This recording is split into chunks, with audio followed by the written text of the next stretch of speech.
We are here at Cheetah Resources Nechalacho mine site. It is the first rare earths mine in Canada.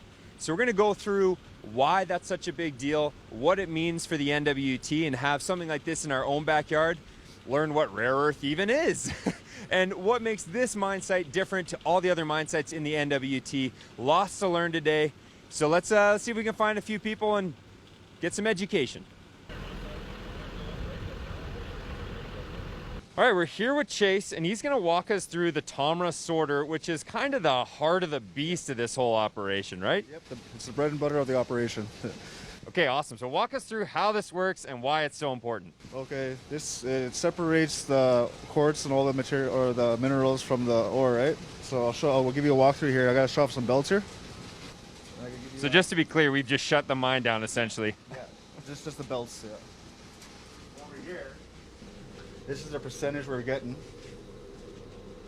So we're shooting just over 10 to 12%. So that's really high grade ore. That's a good split. And this X-ray machine here, you see all those black dots on there? Well, the screen before, that's where the ore is. So now I got to put it in service mode. Now we're going to do a valve test. I'll show you how the ore gets split and separated in the X-ray machine. Okay, right on. Well, this here separates the good stuff from the bad stuff, like the good ore. It will shoot it over to this side here, and then all the bad, like ore and the quartz and all that, will get sent down to this conveyor belt here. Okay, so basically there's a bunch of pressured air that gets sent into it. The heavier stuff is the stuff you want, so that's going to fall into the good pile, and the lighter stuff's going to get pushed over to the end. Yeah, that's true. Wow, pretty easy. I mean, your job seems pretty easy in hindsight. Oh, yeah. One-man show today. I'm running the whole thing by myself, so yeah. Right on.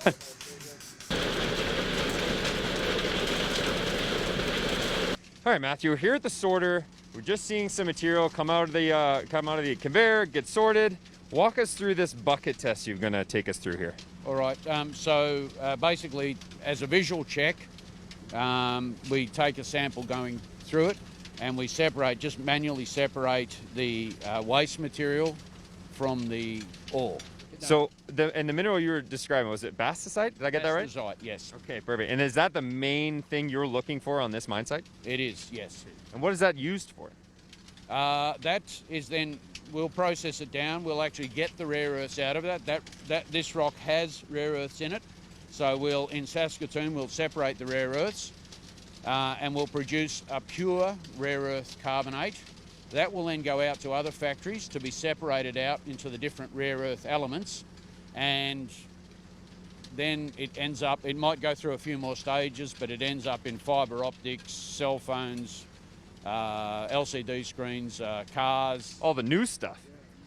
All the latest and greatest technologies, really.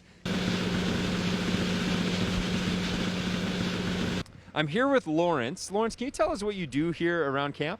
I'm a camp maintenance, and I take care of the operation of the running of the camp while it's in operation. Perfect. So I've noticed around camp that there's a lot of signage with 3 different languages on them. One being English, one being French. What's the third language? That'd be Tlicho and Chippewan in Mex.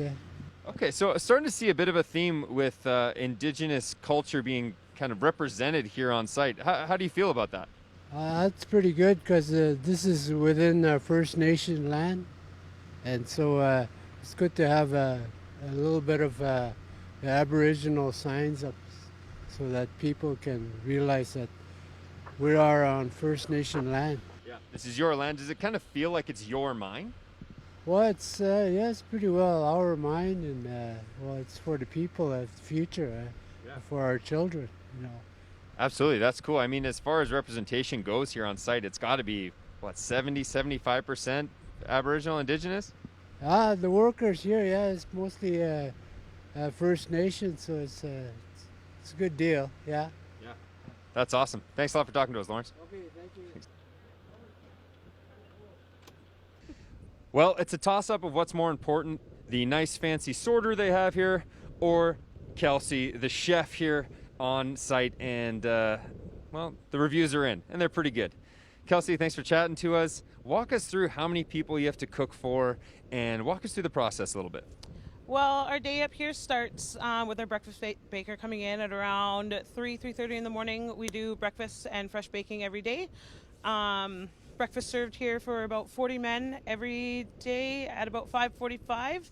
Lunchtime, most of the guys up at the T-Zone, they take their lunch with us, but we have a few on site, about 15 that I cook for every afternoon. Lunch is at 12, and then for dinner at 5:45, we have our night shifts that start.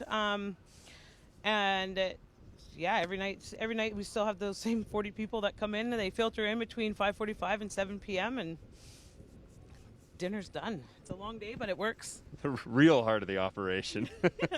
Well, you and your team do a fantastic job. The chili was amazing. And if you had to choose their favorite meal? I can definitely tell you for lunch, their favorite meal would be a beef and barley soup. As for dinners, I can't actually pinpoint what their favorite dinners are yet. That's good. They're not picky. They're happy with what you're doing. Yep. That's good news. Yeah. I'm going to go get some more chili. Well, a huge thank you to Cheetah Resources and all the staff here at the Nechalacho mine. It's such a unique and cool thing to have in the NWT. It is the only one of its kind in Canada. So very, very happy to have that in our own backyard. That's enough for today. It's getting a little windy, and I see our ride is here. So time to get out of here, but thank you again, Cheetah Resources, and hope you guys enjoyed.